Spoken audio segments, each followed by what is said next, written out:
আজ আমরা আবার ফিরে এসেছি বঙ্কিমচন্দ্র চট্টোপাধ্যায়ের লেখায় ডুব দিতে। হ্যাঁ, আজকে আমরা কথা বলবো ওনার লেখা রাজমোহনের স্ত্রী উপন্যাসটি নিয়ে। ঠিক, আর বিশেষভাবে আমরা এর পঞ্চম পরিচ্ছেদটা একটু খুঁটিয়ে দেখব। একটা নির্দিষ্ট অনুবাদ সংস্করণ থেকে আমরা আলোচনাটা করব। হুম। আমাদের লক্ষ্য থাকবে এই পরিচ্ছেদে ঠিক কি কি ঘটছে, মানে মাধব চরিত্রটার অভিজ্ঞতা আর ওই সময়কার বাড়ির ভেতরের ছবিটা কেমন ছিল সেটা বোঝা। একদম ১৯ শতকের প্রেক্ষাপট তো। এই পরিচ্ছেদটা পড়লে তৎকালীন পারিবারিক জগৎ, ভেতরে টানাপোড়েন, এগুলো বেশ বোঝা যায়। আর একটা চিঠি কিভাবে যেন সব নাড়িয়ে দেয়। ঠিক, ওই চিঠিটাই তো গল্পের মোড় ঘুরিয়ে দেয়। খুব ইন্টারেস্টিং। আচ্ছা, তাহলে শুরু করা যাক। পরিচ্ছেদের একদম শুরুতেই আমরা দেখছি মাধব, মানে গল্পের একজন প্রধান চরিত্র, সে বাগান থেকে ফিরছে। হুম। ফিরে এসে দেখে তার জন্য একটা চিঠি, আর চিঠির ওপর বেশ বড় বড় করে লেখা জরুরি। হ্যাঁ, ওই জরুরি লেখাটা দেখেই কিন্তু একটা অন্যরকম আঁচ পাওয়া যায়। মানে সাধারণ চিঠি নয় এটা।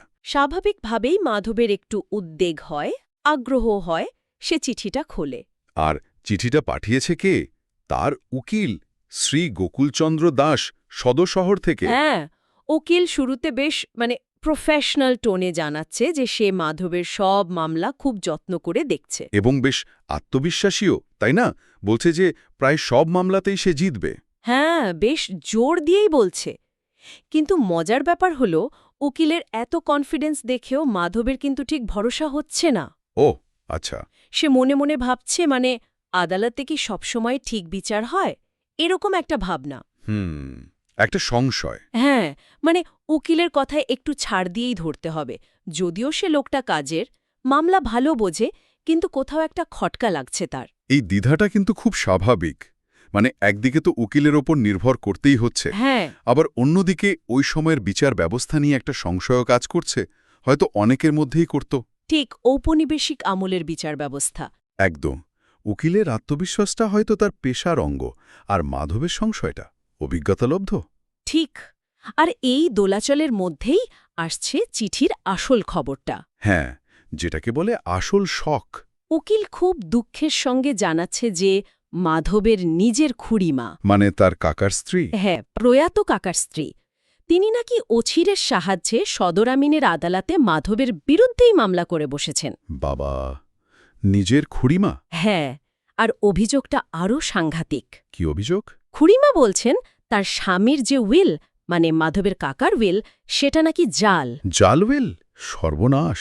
শুধু তাই নয়, তিনি তার স্বামীর সম্পত্তি ফেরত চাইছেন, আর তার সাথে ওয়াসিলাতও দাবি করেছেন। ওয়াসিলাত মানে? মানে এতদিন ধরে মাধব যে সম্পত্তিটা ভোগ করছে, তার থেকে যা লাভ হয়েছে বা হতে পারত, সেই পুরো টাকাটাও ফেরত চাইছেন। ওরে বাবা, এ তো বিশাল ব্যাপার। মানে শুধু সম্পত্তি নয়, এতদিনের আয়টাও। হ্যাঁ, ভাবুন একবার মাধবের অবস্থা। খবরটা শুনে তার হাত থেকে চিঠিটাই পড়ে যায়, একেবারে হতভম্ব। স্বাভাবিক। আর প্রথম প্রতিক্রিয়া ভয়ঙ্কর রাগ। সে বিড়বিড় করে বলছে, হতবাঘীকে লাথি মারিয়া বাড়ি হইতে দূর করিয়া দিব। তীব্র প্রতিক্রিয়া। এটা কি শুধু রাগ, নাকি এর মধ্যে অপমানবোধ, সম্মানহানির ভয় সব মিশে আছে? আমারও তাই মনে হয়, দুটোই। মানে পারিবারিক সম্মান, সম্পত্তির ব্যাপার, হুইলজাল প্রমাণ হলে তো সমাজে মুখ দেখানো যাবে না। অবশ্যই। এটা শুধু আর্থিক ক্ষতি নয়, বিরাট সামাজিক কলঙ্ক। মাধবের ওই হিংসাত্মক চিন্তাটা আসলে তার অসহায়ত্ব আর ভয় থেকেই আসছে। মানে একেবারে প্রাথমিক প্রতিক্রিয়া যাকে বলে। কিছুক্ষণ পর সে নিজেকে একটু সামলায়, মাটি থেকে চিঠিটা তুলে আবার পড়তে শুরু করে। উকিল কি আর কিছু লিখেছে? হ্যাঁ, উকিল লিখছে যে তার মনে হচ্ছে এই মামলার পিছনে অন্য কেউ আছে, মানে খুড়িমাকে কেউ ইন্ধন দিচ্ছে। আচ্ছা। যদিও সে সরাসরি নাম জানতে পারেনি, কিন্তু শুনেছে যে এই ষড়যন্ত্রে নাকি এলাকার কিছু মহাদশয়েরা সব যুক্ত আছেন। মহাদশয়েরা, এটা তো খুব ইন্টারেস্টিং শব্দচয়ন। কারা হতে পারে এরা? হ্যাঁ, মানে স্থানীয় কেউ, প্রভাবশালী লোক, জমিদার, এরকমই ইঙ্গিত। তার মানে এটা শুধু পারিবারিক বিবাদ নয়, এর পিছনে আরও বড় কোনো খেলা থাকতে পারে। উকিল মাধবকে একটা সূক্ষ্ম হুঁশিয়ারি দিচ্ছে। মাধবও ভাবতে শুরু করে, কে হতে পারে, কোনো প্রতিবেশী জমিদার, অন্য কোনো শত্রু, কিন্তু চট করে কারো নাম মাথায় আসে না তার। হুম। এরপর উকিল আবার একটু ভরসা দেওয়ার চেষ্টা করে, লেখে হুজুরের ভয় পাইবার কোনোই কারণ নাই। ও আচ্ছা। আমি জানি ওয়েল জাল নহে, এবং যত ধর্মস্থ তত জয়হ, মানে ধর্মের জয় হবেই। কিন্তু এর পরেই আসল কথাটা নিশ্চয়ই। হ্যাঁ, এই ভরসার পরেই একগাদা আইনি প্রস্তুতির কথা, লম্বা লিস্ট। কি রকম প্রস্তুতি? বলছে জজ কোর্টের বাবু আর উকিলকে ওকালতনামা দিতে হবে, মানে মামলা লড়ার ফর্মাল পারমিশন। আচ্ছা। দরকার হলে সদর আদালত থেকেও কাউকে আনতে হতে পারে। এমনকি কলকাতা থেকে সুপ্রিম কোর্টের ব্যারিস্টার আনতে পারলে ভালো হয়, এমন পরামর্শ দিচ্ছে। ব্যারিস্টার? তার মানে তো ব্যাপারটা বেশ গুরুতর। একদিকে ধর্মের জয়ের কথা, অন্যদিকে ব্যারিস্টার আনার পরামর্শ। হ্যাঁ, মানে উকিল হয়তো বুঝতে পারছে প্রতিপক্ষ বেশ শক্তিশালী, তাই সব রকম প্রস্তুতির কথা বলছে। আর এই প্রস্তুতির জন্য নিশ্চয়ই টাকার দরকার। সেটাই তো আসল কথা। উকিল শেষে লিখেছে আপাতত এই সব কিছুর জন্য কম করে ১,০০০ টাকা লাগবে, এখনই। ১,০০০ টাকা ১৯ শতকে? এ তো বিরাট অঙ্ক। নিঃসন্দেহে একদিকে ভরসা, অন্যদিকে ১,০০০ টাকার ধাক্কা। মাধবের অবস্থাটা ভাবা যায়। এটা শুধু মামলা নয়, রীতিমতো যুদ্ধ।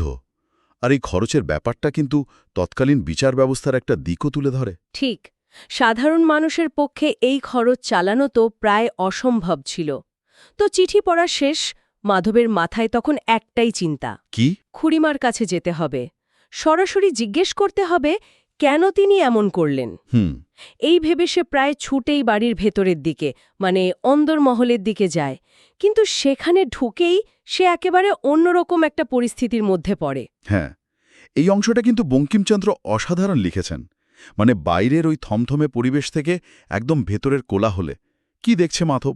দেখছে প্রচণ্ড গোলমাল, একজন গোলগাল কালো মতো ঝি, সে ভাঁড়ারের দায়িত্বে থাকা কারো উদ্দেশ্যে চেঁচিয়ে যাচ্ছে, কি যেন একটা জিনিস নেই। আচ্ছা। তার পাশেই আরেকজন মহিলা, বেশ মোটা, প্রায় অর্ধ উলঙ্গ অবস্থায়, মানে আট পরে শাড়িটা কোনো মতে গায়ে জড়ানো আর কি। অন্দরমহলের আটপোড়ে পোশাক। সে ঝাঁটা হাতে তরকারির খোসা সরাতে সরাতে যে তরকারি কুটেছে তাকে যাচ্ছাইতেভাবে অভিশাপ দিচ্ছে। ভাবা যায়, দৈনন্দিন জীবনের ছোটখাটো সংঘাত। আরও আছে, উঠোনের অন্যদিকে একজন পিতলের বাসন মাজছে আর বাড়ির রাঁধুনিকে কটু কথা শোনাচ্ছে। কি নিয়ে? হয়তো বাসন ব্যবহার নিয়ে কিছু হবে, আর সেই রাঁধুনি আবার বাড়ির কর্ত্রী বা মাসিমার সাথে তর্ক করছে রাতের রান্নার ঘিয়ের পরিমাণ নিয়ে। ঘি নিয়ে তর্ক। হ্যাঁ, বর্ণনা এমন ইঙ্গিত আছে যে রাঁধুনি হয়তো নিজের জন্য একটু ঘি সরাবার ধান্দায় বেশি পরিমাণ চাইছে। তার মানে অন্দরমহলেও ক্ষমতা আর স্বার্থের ছোট ছোট লড়াই চলছে। একদম। এরই মধ্যে এক কোণে ঘসঘস করে মাছকোটা হচ্ছে, বারান্দায় ছোট ছোট মেয়েরা রূপোর মল পায়ে দিয়ে রুনুঝুনু আওয়াজ তুলে দৌড়াদৌড়ি করছে। বেশ একটা জীবন্ত ছবি। উঠোনের মাঝখানে আবার দুটো বছর তিনেকের উলঙ্গ শিশু মারামারি করছে, চুল টানাটানি করছে। ছাদে একদল বালিকা চেঁচিয়ে আগডুম বাগডুম খেলছে। সব মিলিয়ে একটা ভয়ঙ্কর কোলাহল। মাধবের তো মাথা ধরে যাচ্ছে। এই পুরো দৃশ্যটা কিন্তু ১৯ শতকের একটা বড় হিন্দু বাড়ির ভেতরের অসাধারণ বাস্তব ছবি। বিভিন্ন বয়সের, বিভিন্ন স্তরের মহিলারা, তাদের কাজ, তাদের সম্পর্ক, ঈর্ষা, বাচ্চাদের জগৎ, সব মিলেমিশে একাকার। হ্যাঁ, কিন্তু বাইরের ওই গুমোট পরিস্থিতির পর মাধবের কাছে এই কোলাহলটা অসহ্য লাগছে। ঠিক, তার মানসিক অবস্থা তখন অন্যরকম।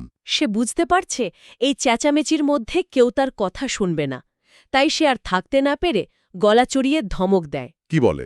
আরে মাগিরা, তোরা থাম দেখি, একটা কথা বলতে দে। আর সঙ্গে সঙ্গে সব চুপ। একদম যেন ম্যাজিক।